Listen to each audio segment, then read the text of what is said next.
Vamos retornar aqui. Deixa eu adicionar o Rodrigo.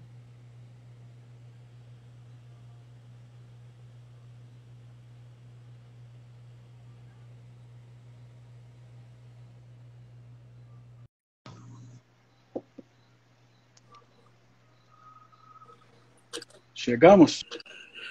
Chegamos. E aí? Tudo jóia, aqui E a sobrevivendo. dona Judite? Judite apagou aqui. Tá do jeito que Deus gosta. Você conseguiu gravar? Frio, né? Então ela tá feliz. Você conseguiu gravar? Você conseguiu gravar? Oi. Tá me ouvindo, Rodrigo? Tô, mas acho que você não tá me ouvindo. Não, agora eu tô. Que bom. Você conseguiu gravar a primeira parte? Ou não, nem olhou isso? Consegui, já tá. Já consegui, senão a gente ia perder cliente. Tem muita coisa, É isso aí, não pode perder cliente. Ó. Cliente que eu falo não é pro trabalho em si, mas cliente para esse vídeo que a gente está fazendo, para essa ideia que a gente tem de divulgar conhecimento, né? Vamos sempre fazer isso, João. Você é legal conversar com você. Vamos. A gente só não pode conversar sobre política, né? Senão a gente vai se pegar aqui na câmera. E nem do passado. E a gente vai nem do começar passado. a se ofender, mas tá tudo bem. Eu estava falando do Tibério, né? E que o Tibério não quis governar e ficou lá no exílio, praticamente num autoexílio. Todo mundo ficou se perguntando, né? O que o Tibério está fazendo lá? O que ele fica fazendo lá o tempo inteiro? Então, aí começa, né? Começam as especulações. Para uns, Tibério ficava lá conversando com um amigo dele sobre filosofia, comendo peixes, peixinhos. Não peixinhos ainda, né? Comendo peixe. Uma vida de um velhinho normal, um velhinho que está esperando a morte chegar. Só não posso dizer que ele estava com um terço na mão, porque ainda não tinha terço, né? Jesus ainda nem tinha sido crucificado ainda. Não, aliás, já tinha sido. Mas Suetônio foi exatamente no governo dele. Uma outra coisa, talvez mais interessante do que ficar lendo filosofia. Preste atenção. Favorecido por um retiro que lhe oferecia toda espécie de libertinagem e por assim dizer, o furtava aos olhares da cidade, deu finalmente impulso a todos os vícios que mal dissimulara durante muito tempo. Como escreve legal, né? E aí ele vai dizer que no seu retiro mandou preparar até um teatro das suas perversões prediletas. Ali reuniu, trazido de todas as partes do império, raparigas, favoritos e inventores de complexos monstruosos sexuais que ele chamava espíntrias. Espíntrias é uma palavra grega que quase corresponde ao nosso esfíncter. Os espíntrias, os esfincterianos de Tibério. Você já imaginou por que ele deu esse nome? Para que, enlaçados numa tríplice cadeia, se prostituíssem mutuamente diante dele. E desse modo, com estes espetáculos, seus apetites adormecidos pudessem reanimar-se. Construiu em vários locais quartos ornados de pornografia, nas florestas e nos bosques das cercanias. Consagrou aqui e ali lugares a Vênus e distribuiu pelos antros e cavernas grupos formados por jovens de ambos os sexos, vestidos de sátiros e ninfas. Em trocadilho, o nome da ilha, que foi dado publicamente de Capri, virou Caprínio, né? Porque aí cobriu-se de outra maior infâmia e mais ignóbil, na qual custa crer. Olha como o Suetônio escreve, como isso é maravilhoso, né? Ele se cobriu de uma tal infâmia que isso custa crer.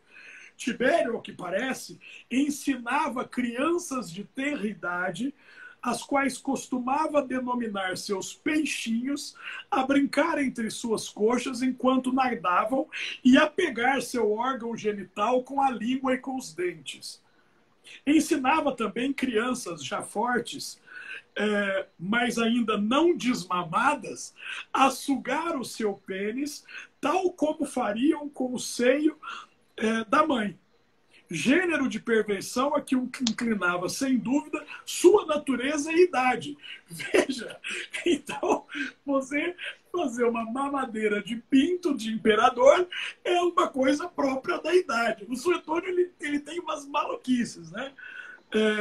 Como alguém lhe houvesse legado um quadro, aí ele vai contar de um quadro e tal, e um dia ele foi oferecer um sacrifício, e aí ele ouviu o sacerdote, ele ficou louco pelo sacerdote, não esperou o sacrifício acabar e estuprou o sacerdote durante o sacrifício religioso.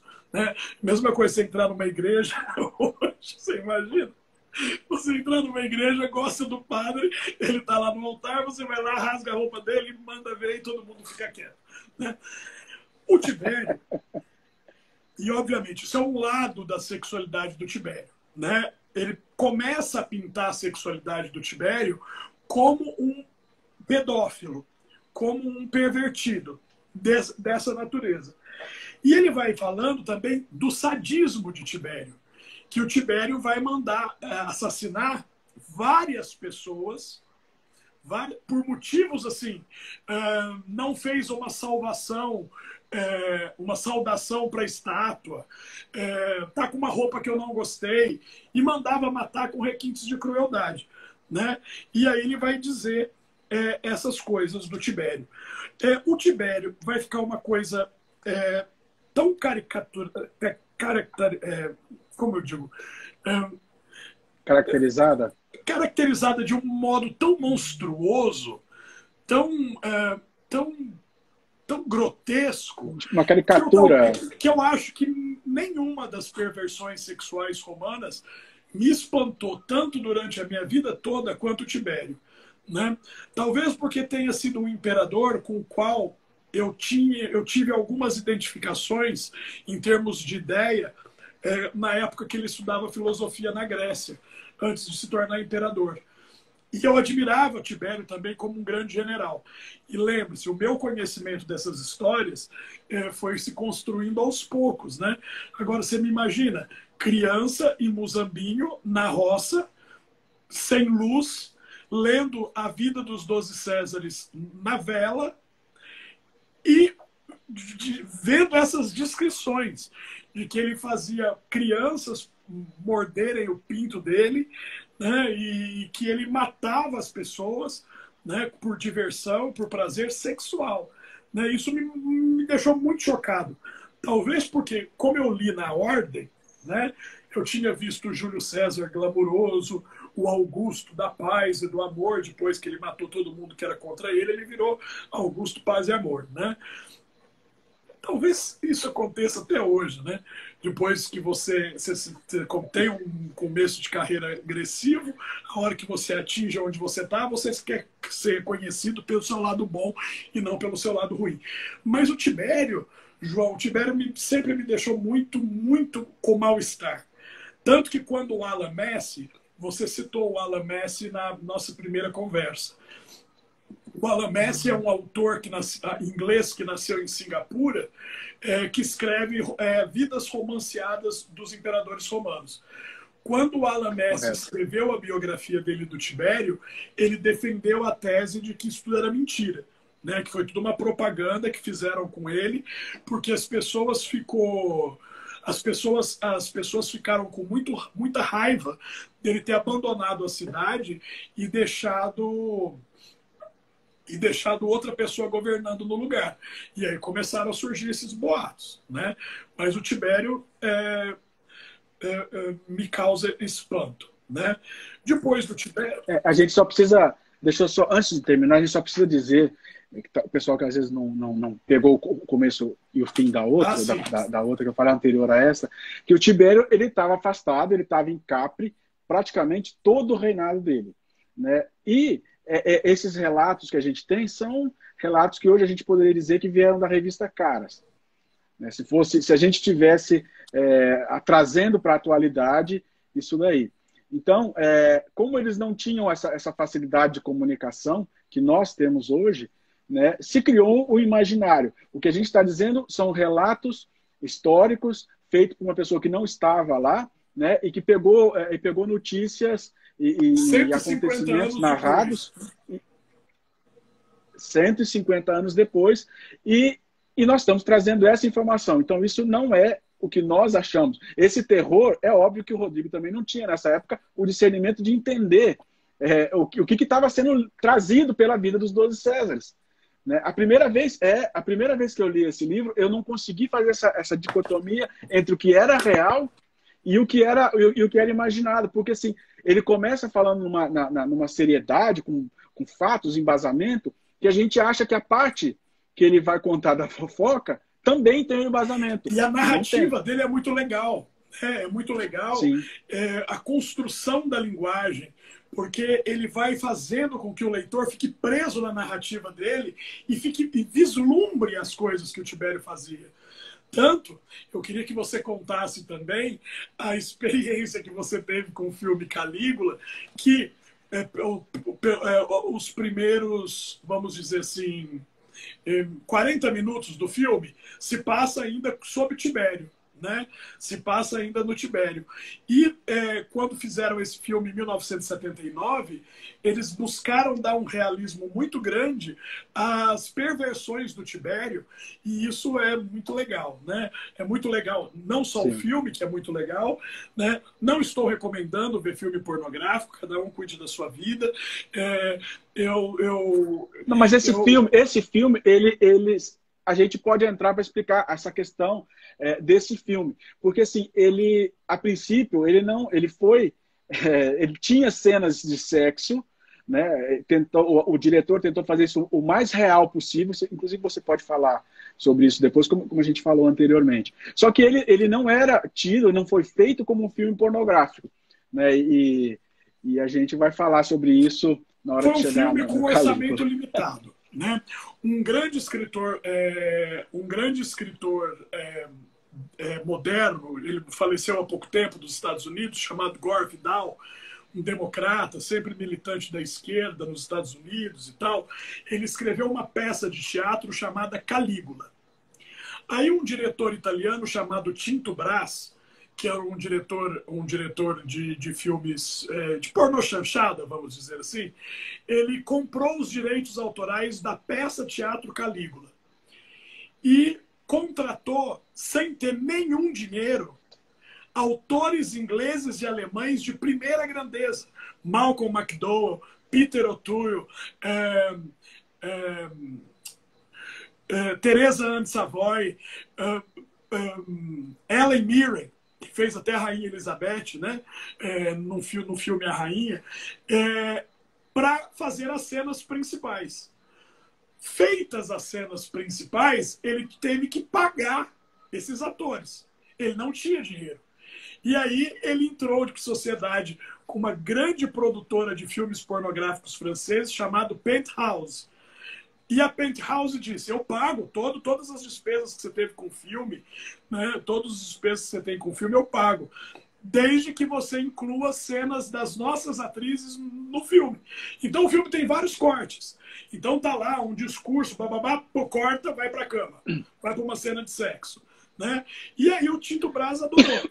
Tanto que nas primeiras edições do filme, o Gore Vidal proibiu que o nome dele fosse colocado lá. Né? Não, isso não foi o que eu idealizei. Mas depois, quando começou a fazer um sucesso mundial esse filme, aí ele deixou colocar lá, roteiro Gore Vidal. Né? Mas a sua experiência com esse filme do Calígula é muito legal. Né? Eu vou contar a minha experiência. Esse filme devia ter pouco menos do que eu tenho hoje, mas bem menos cultura. E eu estava numa locadora, naquela época a gente frequentava a locadora para alocar VHS, fita cassete, e tinha lá, já lhe conhecia nessa época, a gente conversava sobre Roma, e eu falei, irmão, eu vou assistir esse filme. Loquei esse filme, era uma quinta ou sexta-feira, não me recordo bem, E fui na sala de TV em casa, coloquei o filme, e a mãe chegou, que filme que é? Eu falei, mãe, é um filme de Roma, contar sobre Assistir filme Calígula, era um filme programa da maravilhoso. família, né? Assistir o De VHS. família, de família. É. E aí eu coloquei o filme, me sentei logo à frente, ela do meu lado, e ligamos a televisão e começamos o filme. Eu não aguentei ficar 25 minutos do lado, porque na hora que começou essas cenas um pouco menos ortodoxas de filme histórico, né, de documentário histórico, romance histórico, eu não aguentei ficar perto da minha mãe e fiquei uns 2 dias sem conversar com ela, assim, sem me corar, né? Não, eu posso imaginar o constrangimento, né? Você colocar um filme, Muito enorme, você é enorme, enorme, adolescente, enorme. né? Você é adolescente, vamos assistir um filminho, mãe, um filminho da hora, Roma, Gladiador, né? Todo mundo fala Roma, pensa em gladiador, luta de espada, conquistar os bárbaros, matar a porra toda. Quando chega a primeira cena, um casal se beijando. Casal se beijando e se pegando no meio do mato. E aí vê que é o irmão com a irmã. Aí você vai, opa, mãe, aconteceu algum problema. E aí parece um velho. A gente acha que trocaram o filme. Parece um velho, todo molhado, cheio de ferida na cara, porque o Tibério tinha doenças venéreas, né? Saíram de uma piscina cheio de criança pelada dentro da piscina. Sua mãe deve ter ficado horrorizada, né? Falando assim, meu Deus, o meu filho é um pervertido, né? Mal sabia ela. Mais ou menos isso. Mas, depois dessa experiência do João com o Calígula, vamos falar dele, né? Do Calígula. Caio Júlio César Germânico, né? Calígula era descendente de Augusto e descendente de Lívia. Ele era descendente do primeiro casal imperial, dos dois, né? E ele era sobrinho neto do Tibério. E existe uma teoria, duas teorias, na verdade. Uma que o Tibério morreu de morte natural, de tanta safadeza, e outra que ele ficou doente, Calígula se autoproclamou imperador, e o velho não morria, o Calígula foi lá e sufocou ele com um travesseiro, né? O Suetônio não se posiciona, ele só conta as duas teorias. Mas, quando o Calígula assume, né, e o nome dele, Calígula, né, Calígula, virou sinônimo de tudo quanto é coisa ruim na vida, né? Talvez até por influência do filme. Ele reinou pouco tempo, ele reinou 4 anos apenas, né? Só que ele, diferente de Augusto e diferente de Tibério, que tiveram uma relação muito boa com o Senado, Calígula não. Calígula já começa a governar e começa a querer passar por cima da autoridade do Senado. A autoridade do Senado se chamava mos maiorum, ou moral maior. A moral maior é a fonte de todo o direito romano, é a fonte de toda a justiça. São os costumes dos antepassados. E os guardiões dos costumes são os senadores. Então, você é o principal entre os senadores, você é o príncipe, mas espera lá. Você vem de uma tradição, você tem que respeitar a sua tradição, né? Tipo, você é o Harry da família real. O Calígula era tipo isso, ele quis ser mais do que a família real. Ele quis ser mais do que a tradição dos antepassados. Então, como tudo que ele queria fazer o Senado proibia, ele resolveu humilhar o Senado. Em diversas atitudes, ele resolveu ter uma postura de enfrentamento do Senado que nenhum imperador tinha tido antes, nem Augusto, nem Tibério. Nem o próprio Júlio César, que fez o Senado se ajoelhar para ele, teve uma coisa tão grande. Primeiro, ele quis se casar com uma das irmãs dele, chamada Drusila. Diz Suetônio que ele tinha caso com as 3 irmãs, Livila, Agripina e Drusila. Mas ele preferia Drusila. Drusila era o amor da vida dele, ele queria se casar. O direito romano, como o nosso direito moderno, proíbe casamento entre irmãos. O Senado disse, não vai casar com a sua irmã, não. E ele cogitou mudar a capital de Roma para o Egito, porque no Egito o irmão podia se casar com a irmã, desde que fosse da família real. Bom, os senadores não deixaram. O que o Calígula fez? nomeou seu bicho de estimação, seu cavalo, senador. Incitatus foi nomeado senador. Né? Construiu-se uma toga vermelha igual a dos senadores para o cavalo. O cavalo era trazido nas reuniões do Senado. Né? Ele era trazido e tinha um coxo de aveia de ouro e marfim para ele comer enquanto os senadores discutiam, porque o senador Incitatus até ia ser cônsul numa eleição, né? E para zoar mesmo a casa, né? Para zoar mesmo o bagaça do Senado, Calígula ia para as reuniões do Senado pelado, pintado de dourado, dizendo que ele era Apolo, que ele era um deus e que ele deveria ser cultuado. Obviamente, os senadores não engoliram essa, né? E durante apresentações teatrais, que era um tipo de diversão considerado bem baixo nível em Roma, embora todo mundo frequentasse, ele beijava atores na boca, homens, né? Ele não fazia conta de esconder com quem ele transava em termos masculinos e tal, e embora ele fosse predominantemente heterossexual, né, dentro daquela nossa visão que a gente explicou na live anterior. Ele casou 5 vezes, né? Normalmente ele matava os maridos anteriores das esposas dele, né? E ele era sádico. Né? Algumas das hipóteses do sadismo de Calígula era que ele tinha um problema glandular, que ele tinha um problema de tireoide, né? E que a bomba hormonal dos casamentos consanguíneos, dos casamentos entre parentes, que tanto o pai quanto a mãe dele eram parentes, criou uma pessoa debilitada, uma pessoa anômala, né? Uma anomalia. Como diria o professor Guido Palomba, um condutopata. Não um psicopata, mas um condutopata, porque ele não tinha moral na conduta. E veja, e é verdade, eu tenho ouvido muito Guido. Que nenhum remédio, nenhum médico conseguia controlar. E depois que ele voltava desses acessos de dores, ele saía matando, condenando pessoas à morte. Como fosse um alívio para aquela coisa. E o que causava alívio nele? O teatro, representações quando a esposa dele foi dar à luz, a filha dele, né? a Júlia, a filha dele, a mulher dele se chamava Cesônia, a última das esposas dele, ele fez o parto da filha dele um espetáculo público. Ele mandou construir num palco dentro do Teatro Romano uma escadaria, colocou a mulher sentada para dar luz na cadeira de gestação, com as pernas abertas, pintada de ouro, com panos dourados e vermelhos para receber a criança, que seria o filho de um deus vivo, porque ele se considerava um deus vivo. Né? Mas aí a hora que ele pegou a criança, viu que era menina, não era menino, mas valeu do mesmo jeito. Né? Era Júlia Drusila, em homenagem à irmã dele. A irmã dele que morreu, a Drusila, com quem ele queria casar. Mas os senadores não aguentaram e pediram a cabeça dele. Né? E a guarda pessoal foi subornada e ele foi assassinado. Calígula tinha 28 anos.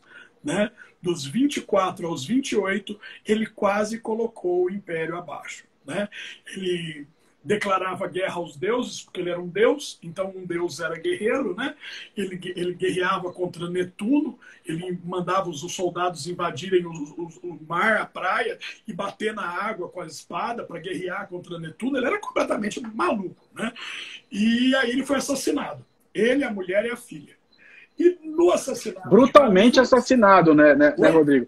O assassinato do Calígula, a gente tem que mencionar que foi um assassinato extremamente brutal, né?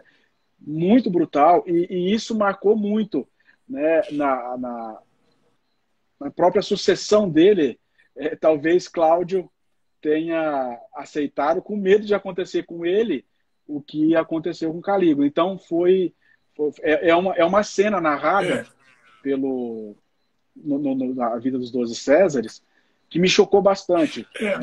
A forma com que foi a família dele. Ele é esquartejado, né? E na frente da mulher. Depois a mulher é assassinada, é esquartejada.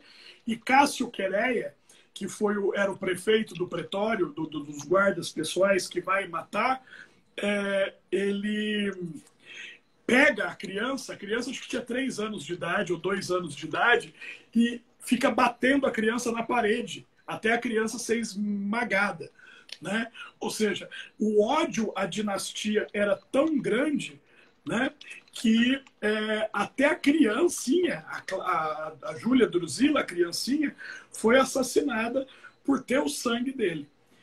E aí falaram, ficou-se aquele dilema entre o Senado e a guarda e o exército. O que a gente faz agora? Matamos o imperador. A gente escolhe um outro imperador, mas se escolher um próximo imperador, de onde a gente vai escolher esse imperador? Aonde a gente vai buscar? Ou a gente volta ao formato de república, né? Ou formato de república. E aí se lembraram que o Calígula tinha um tio, né? Tinha um tio que morava meio distante, que não frequentava muito a corte, que se chamava Cláudio. Era o tio Cláudio. O tio Cláudio era aquela pessoa que todo mundo tinha vergonha, porque ele era... O Suetônio diz que ele era um homem muito bonito, né? Que ele tinha o cabelo grisalho e que quando ele sentava, ele tinha uma pose majestática, né? Ele parecia uma majestade, sentado e com a boca fechada. Mas se ele começasse a se mexer e abrisse a boca, Deus me livre. Porque o Cláudio era gago, né? Ele nunca serviu o exército, ele tinha uma perna atrofiada, uma perna menor que a outra. Talvez um dos primeiros relatos de poliomielite, alguns ficam tentando saber o que o Cláudio tinha, né? E aí vão lá para a casa do Cláudio, o exército inteiro invade a casa do Cláudio. O Cláudio, a hora que ele descobre que a mulher dele, a Valéria Messalina, tinha contado para ele, né? Que eles eram primos, né? E a Valéria Messalina conta para ele o que tinha acontecido com Calígula. O Cláudio sai correndo, entra dentro do escritório dele, porque ele era um historiador. Ele passava o dia inteiro escrevendo sobre história antiga, história dos povos antigos, e esconde atrás da cortina, para ninguém achar, atrás de uma cortina. Só que ele fica com o pé para fora, né? Ele era tão sem noção que ele se escondeu errado, né? E todo mundo invade a casa dele, os soldados, cadê o Cláudio? Cadê o Cláudio? Cadê o Cláudio? Descobre o Cláudio atrás da cortina. Dizem que a hora que abre a cortina e ele vê os soldados, ele desmaia. Ele desmaia tanto pavor porque ele sabia que ele ia ser assassinado. Quando ele acorda, ele está nos braços dos soldados, os soldados jogando ele para cima, e ave Cláudio, ave imperador, o novo imperador. E ele falou assim, ou eu aceito ou me matam, né? Então é melhor eu aceitar essa bagaça de ser imperador, né? E aceitou. E ele foi imperador, foi um imperador por 15 anos, 14, 15 anos, e implementou diversas reformas. Reformas administrativas, reformas jurídicas, né? E reformas do culto, né? Ele resgatou algumas letras que o alfabeto tinha perdido, só que só ele sabia. Ele gostava de ir ao tribunal e ser juiz das causas, né? Isso é interessante porque a gente tem que pensar que no sistema romano o imperador era um juiz, era o supremo juiz. Então qualquer causa podia ser levada até o imperador para ele decidir como se fosse um juiz.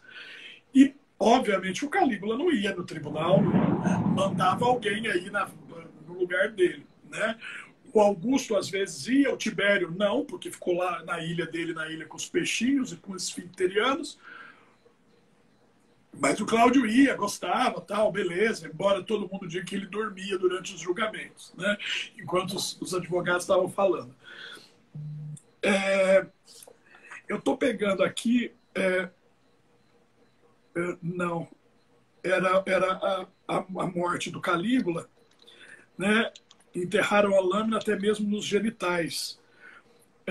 Recebe, pois, a marca da sua cólera, né? Aí tem uns diálogos aqui, né? E aí vão falar que fizeram o mesmo com a mulher e com a filha.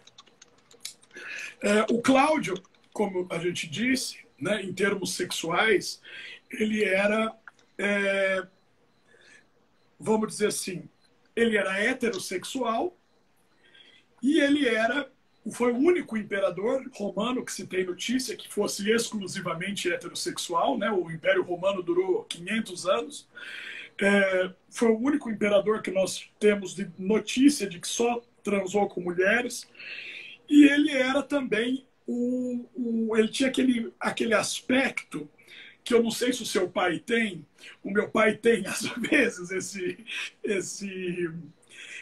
essa coisa de dizer amém para tudo que a mulher fala.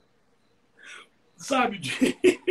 O Cláudio era dominado pelas esposas dele. Elas faziam dele meio gato-sapato em termos políticos. Porque ele não tinha vida com as esposas. Na verdade, isso foi uma coisa que a Messalina, a quarta mulher dele, sacou bem. Ela falou assim, meu marido é muito heterossexual.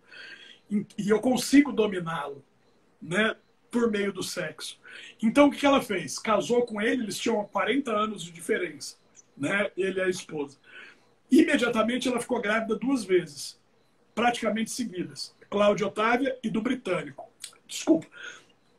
Cláudia Otávia e do Britânico, a filha anterior dele, que se chamava Antônia. E depois que ela deu os 2 filhos para o imperador, ela distanciou dele, né? Ela vivia num palácio longe dele, porque ela falou que não queria se intrometer no governo e tal, e ela começou a ter uma vida paralela em vários sentidos, né? Ela era sacerdotisa de um culto de Baco, do culto de Dioniso, né, o deus do vinho e das orgias, do êxtase, né? E por ser sacerdotisa desse culto, a Valéria Messalina, ela praticava orgias, né? Ela participava de orgias religiosas. Essas orgias religiosas tinham sido proibidas pelo Cláudio, né? Esse tipo de prática religiosa tinha sido proibida pelo Cláudio, pelo Tibério, mas existia um culto paralelo, tipo uma sociedade secreta, e a Messalina era uma das dirigentes dessa sociedade secreta, que envolvia sexo. E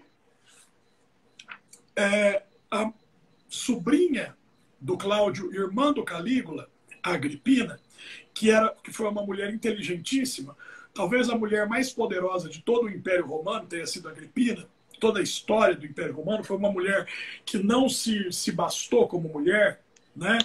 Foi uma mulher que não aceitou ser inferior a nada, nunca, né? E sempre teve uma inteligência surreal para a administração e para as coisas. Ela falou assim, o meu tio não tem mais condição de nada enquanto essa Messalina existir.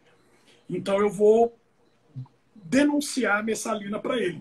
Mas tem que ser de um jeito que ele descubra e que eu não fique como uma fofoqueira, porque eu tenho outras intenções com meu tio.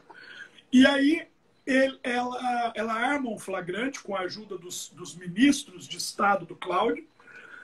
A Messalina é mandado decapitar. E, pela primeira vez, o Cláudio, o imperador, ele vai vamos dizer assim, ele vai impor a sua vontade ao Senado de maneira contra legem, vamos dizer assim, né? Então ele quis recompensar a Agripina, a sobrinha dele, de alguma forma, e ela disse, ô tio, casa comigo. Você tem lá suas amantes, eu tenho a minha vida, eu tenho meu filho para criar, vamos casar, porque aí fica tudo entre família, a direção do império fica comigo e eu te ajudo a governar. O senhor está ficando velho, o senhor tem 62 anos e tal. E o Cláudio falou assim, vamos casar sim, filha, então. Ele chamava a Agripina de filha, ele tinha a Agripina como uma filha, filha, né? Porque ele era gago. E ele, vamos casar. E o Senado proibiu, disse, não, tio, não pode casar com sobrinha, não, tá na lei. A lei romana proíbe. E o Cláudio falou, eu sou o imperador, eu mando mais que a lei, vou casar com a minha sobrinha sim. E casou. O Senado se sentiu absolutamente traído, fez uma grande oposição ao Cláudio. O Cláudio não estava nem aí, casou com a Agripina e deu o império para ela dirigir. E ela se cercou de duas mentes brilhantes do primeiro século, talvez as pessoas mais brilhantes que passaram, né, pela primeira dinastia, em termos intelectuais, Agripina, que tem meu amor eterno, né? Sêneca, o grande filósofo, que era muito amigo de Agripina, e Burro, Sexto Afrânio Burro, que apesar do nome dele ser burro, ele era super inteligente e foi eleito chefe do pretório. Então, Burro assumiu a administração jurídica do império, Sêneca a propaganda e a ideologia, Agripina as rédeas do império, e deixou o Cláudio transar lá com as 2 ou 3 amantes que a Agripina pagava para manter o Cláudio entretido e não se meter no governo do próprio império que ele tinha desenhado, redesenhado. Até que o filho dela começou a crescer. E quando o filho dela atingiu 17 anos, ela disse assim, não, está na hora do tio Cláudio partir. Né? E ela deu um prato de veneno para o Cláudio comeu e morreu. Ela demorou 3 dias para anunciar que o Cláudio tinha morrido, João. Porque quando o Cláudio morreu, ela reuniu o Senado. Uma mulher nunca tinha entrado no Senado. Ela reuniu o Senado para saber se o Senado ia aprovar o filho dela e não o filho natural do Cláudio como sucessor. E o filho dela era o Nero. Porque ele tinha um filho, ele tinha um filho com 2 filhos com a Messalina, né? Ele tinha uma Tem que filha deixar com isso claro. o Plácia Galina, que se chamava Antônia. Tinha 2 filhos com a Messalina, a Otávia e o Britânico. O Britânico tinha 13 anos, o Nero 17. Como o Cláudio casou com a Agripina, ele adotou o Nero como filho. Então, assim como na nossa legislação, em Roma não havia diferença entre filho adotivo e filho natural. Era tudo considerado filho. Quando o Cláudio adota o Nero passa a ser o primeiro na linha de sucessão. E aí a Agripina falou assim, ok, tio, vá com Deus, vá para o Hades, para algum lugar, que agora quem vai tomar conta de tudo sou eu. O Nero era absolutamente submisso à Agripina. Ele era aquele filho criado na barra da saia da mãe e que fazia tudo que a mãe mandava. E ela assume o império no nome do filho. Então, teoricamente, quem está reinando é Nero. Mas quem está reinando, de fato, Agripina, Burro e Sêneca. E aí foi maravilhoso, porque teve uma guerra contra os persas, o Império Romano ganhou. O Cláudio tinha conquistado a Inglaterra, começou o povoamento da Inglaterra com Nero. Teve uma revolta lá de uma rainha louca, viking, celta, chamada Boudica. Os romanos acabaram com ela. A arrecadação de impostos do Império estava assim, maravilhosa. Né? O Nero ficava cantando, ficava jogando, ficava por aí na vida. E a mãe dele governando. Até que um dia, né, ele tinha por volta de 27 anos, né? O governo de Agripina durou mais ou menos 10 anos, e ele disse, mamãe, quero governar. E a Agripina disse, nem a pau. Sai daqui, né? Sai daqui, você não vai governar, não. E aí o Nero começou a mancomunar como ele ia fazer para governar, porque ele queria ser imperador. E Deus mandou matar a mãe. Na primeira tentativa, ela escapou. Na segunda tentativa, escapou. Na última tentativa, ele mandou os guardas... Ele fazia armadilhas, né? Tipo, mãe, vamos velejar? Aí, na última hora, ele não ia e afundava o barco. E ela nadava, porque ela praticava esportes e ela era nadadora. Ela escapou do naufrágio. Mãe, toma um copo de bebida cheio de veneno. Só que a Agripina ela era amiga da maior envenenadora de Roma, então ela tinha tomado todos os antídotos possíveis. Obrigado, filhinho. Esse copo que ele me deu foi meu aluno Matheus. E bebia, e o Neto, putz, minha mãe não morre, que desgraça. E aí, por fim, ele mandou os soldados irem lá na casa dela e matarem ela, né? E aí, a hora que ela falou assim, vocês vieram me matar? Os soldados falaram assim, viemos, dona Agripina. E aí o soldado falou, por favor, por gentileza, estica seu pescoço para a gente cortar sua cabeça. E aí ela disse, não, fere aqui, no ventre que pariu esse monstro. E aí eles rasgaram o abdômen da Agripina com a espada e nasce aí a expressão cesariana. Porque o César, o Nero, né, Nero César, dizem, Suetônio, que ele foi lá mexer no cadáver da mãe para ver de onde ele tinha saído. Né? E, inclusive, conta-se que, num desses livros aqui que eu mostrei, que é o primeiro momento em que o Nero demonstra uma tara sexual é que ele se masturba olhando o cadáver da mãe, né? E ejacula sobre o cadáver e tal. E na cabeça dele não sei se estava simbolizando uma libertação, se ele estava humilhando a mãe fazendo isso, mas aí começa o governo dele, né? Que ele manda matar o Sêneca, o burro morre, o Sêneca se mata, ele dá ao Sêneca: você prefere se suicidar ou que eu mande te matar igual eu fiz com a minha mãe? Ele: não, eu me mato. E aí ele se matou, o burro morreu com câncer de garganta. Alguns dizem que o Nero acelerou o processo do câncer dando veneno. E começa as loucuras de Nero, né? As loucas noites de Nero. Porque aí, meu filho, aí enquanto o Império estava com um pouco de estabilidade nas fronteiras, a cidade de Roma virou uma festa do DA da Unesp dos anos 90. Né? Virou, sei lá, como é que eu vou explicar? Virou o zonal. Virou, sei lá, o anfiteatro de todas as coisas grotescas que você possa imaginar. Né? Então, Nero se divorcia da primeira esposa dele, que era filha do Cláudio, se casa com uma outra mulher, que era casada, manda o marido dela ir governar Portugal, casa com ela, e aí ela começa a mandar no Nero. E o Nero não gostou dessa história de ser mandado pela mulher. Ele não era o Cláudio. E aí ele mata a mulher também. A mulher estava grávida do segundo filho e o Nero mata ela a pontapés. Um dia ele chega em casa tarde e ele chuta a mulher até morrer, porque ela perguntou para ele onde ele estava, quis mandar nele e tal. E os funerais em Roma eram de cremação, né? Nero não. Nero mandou embalsamar o corpo da mulher e mandou fazer honras divinas para ele. Mas aí ele se casa com um rapaz. Ele se casa com o Esporo, que era um escravo grego que ele tinha. Se casa, quando eu estou falando, há uma cerimônia de celebração de casamento. Tá? Não é casar só transar, não.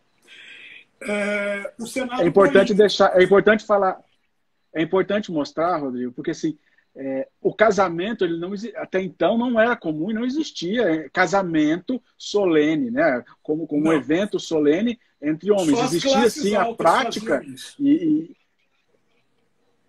exato. O modo mais comum de casamento em Roma se chamava uso. Se você usasse a mulher durante 1 ano e 1 dia, você era considerado casado. Era tipo uso capião de mulher, né? Era o mais comum que se havia na antiguidade. A confarreatio, que é a celebração do casamento por um sacerdote, ela só se dava nas classes mais altas. E o Nero exigiu que fosse celebrado o casamento dele com um homem. E o Senado disse: não vai casar. E ele disse: vou. E quando ele disse vou, foi um vô com muito mais autoridade do que tinha sido o vô do Calígula e o vô do Cláudio. Ele vou sim. E o Senado fechou a boca. Porque o exército estava com o Nero. E o Nero casou. Aí ele cansou um pouco do marido, né? Não gostou muito do marido, ele deu uma olhadinha assim, acho que ele não gostou muito mesmo depois de um certo tempo. E convocou os maiores médicos do Império para transformar o marido numa mulher. Fazer a primeira cirurgia de transgenitalização. Transsexual. Eu imagino só os médicos chegando e o imperador no trono, né? Alto, forte, ruivo, gordo, né? Bonito, falando assim: eu quero que você transforme meu marido numa mulher. Imagina a saia justa do médico. Assim, imperador, isso só vai ser possível no Eu final imagino o marido dele. Isso só vai ser possível daqui a 2000 anos. A gente não sabe como fazer isso. Se vira, eu sou imperador, sou Deus, estou mandando. Fizeram lá uma bobagem qualquer, castraram um moço e tentaram fazer uma vagina. Incrivelmente, isso é a parte mais incrível da história, esse moço sobreviveu à cirurgia e quando Nero viu o resultado, ele disse: não quero mais brincar de casar com você, estou divorciando. E casou com uma mulher, Statília Messalina, que era prima deles também, da parte do Valério Messala. Por isso que o grande patriarca, as mulheres têm sempre o nome dos homens, né? Agripina vem de Agripa, Messalina vem de Messala, que são os nomes masculinos da família. E aí ele se casa e depois ele quer se casar de novo, ele quer ter um casamento, ele quer ser bígamo. Ele se casa com um gladiador. E aí é a coisa mais interessante, porque ele vai se vestir de mulher para se casar com esse gladiador, que alguns dizem chamar Pitágoras, outros dizem chamar Dorífero. Ele vai se casar como mulher e vai assumir um papel passivo diante da sociedade romana inteira. Você imagina o imperador, o príncipe, o principal, além de ser passivo, se vestir de mulher, né?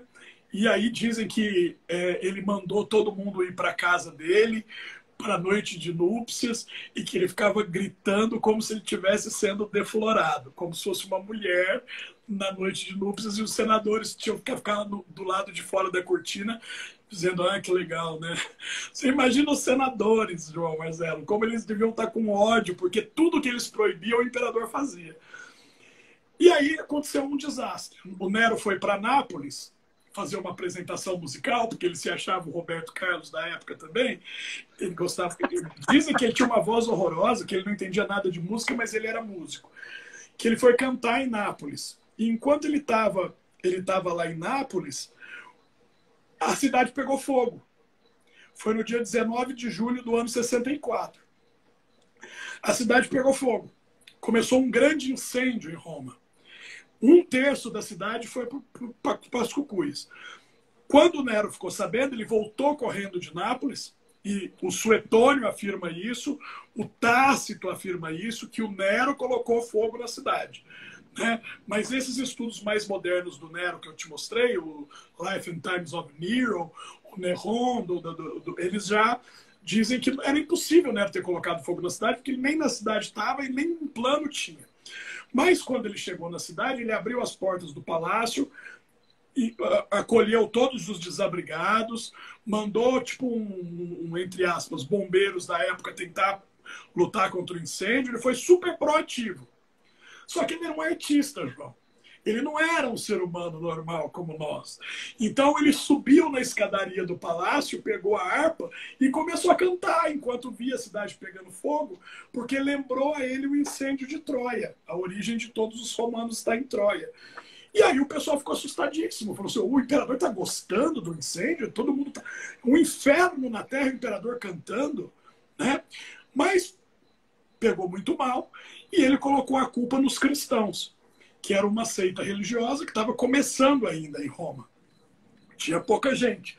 Mas os dois principais líderes do cristianismo estavam em Roma nessa época. São Pedro e São Paulo. Né? Eles estavam em Roma nessa época, no reinado de Nero, fundando a igreja em Roma. E Nero falou assim, não, quem fez isso foram os cristãos, não fui eu. Vão pegar todos os cristãos da cidade, dar para as feras comer, colocar no circo, pôr fogo e tal. E aí o Nero fez uma coisa muito grotesca. E os senadores assistindo tudo assim, né? Você lembra de um filme? Você chegou a ver 12 anos de escravidão? Você chegou a ver esse filme? Não. Esse nome não me é estranho, mas eu não lembro da história. É um filme que fala da escravidão nos Estados Unidos, mas é que o senhor de escravo ficava mandando os escravos parecerem alegres. Então, aquele monte de escravo numa festa, assim, ó. Eu imagino que os senadores em Roma faziam a mesma cara pro Nero, entendeu? Me aplaudam! Porque senão todo mundo ia morrer. Aí, o que ele fazia? Ele era muito alto, muito forte. Ele gostava de ficar pelado também, como o tio dele, o Calígula. Só que o Nero era sardento. Ele era ruivo e tinha sardas pelo corpo. E ele gostava de aparecer pelado para as pessoas, diz o Suetônio, porque ele se dizia descendente dos leopardos. Olha o nível de loucura da pessoa. E aí, quando aconteceu esse problema com os cristãos, ele mandou fazer uma gaiola de ouro, entrou dentro da gaiola pelado e pedia que os guardas ficassem batendo nele do lado de fora para despertar o leopardo adormecido dentro dele. E aí, quando ele tinha apanhado muito e ele estava com muito ódio, com muita raiva, ele dava um sinal, abriam a porta da jaula, ele saía e pegava os cristãos que estavam amarrados na frente dele e estraçalhava as pessoas com as mãos e a boca. Rasgava as pessoas. Do ódio, né, para mostrar que ele era uma fera, que ele era um animal. Isso foi com os cristãos. Os senadores já não aguentavam mais. Rodrigo, né? Deixa eu falar. A gente, em 2 minutinhos, a gente interrompe e começa de novo, porque já vai dar... Não, e aí a gente conversa mais uma meia hora, tá? Os senadores já não aguentavam mais, né? Não aguentavam mais e resolveram saber com os generais. Nenhum general estava em Roma, todos os grandes nomes do exército estavam nas fronteiras. Um estava na Espanha, que era o general Galba, o outro estava na Alemanha, que era o general Vitélio, e o outro, que era o general Vespasiano, estava na Síria, entre o Egito e a Palestina e Israel. Só que aí, correio, né? Mensageiro, vamos depor o imperador. Vocês nos apoiam? Sim ou não? Sim ou não? E aí os generais responderam, sim! E aí começa o declínio do governo do Nero. Porque aí ele perde o apoio do exército, e quando ele perde o apoio do exército, ele está ferrado. Né? Porque ele já não tinha apoio político nenhum dos senadores. Né? O que segurava era a bonança que estava na época da mãe dele, que vinha, tinha dinheiro, ele comprava o apoio dos militares. E por que ele perdeu todo o dinheiro? Porque ele reconstruiu a cidade. Então, ele já não tinha mais dinheiro por causa do incêndio, ele reconstruiu toda a parte gastando o próprio dinheiro. Então, ele estava sem dinheiro, sem apoio político e agora perdeu o apoio militar. 5 minutinhos a gente volta? Para terminar a parte do Nero. Do Nero e encerrar também os outros 6, que são mais breves. Rápido. Que são mas eles são mais breves mesmo e não tem o romance todo que tem esses 6 primeiros, né? Vamos lá. Então, em 5 minutos a gente volta.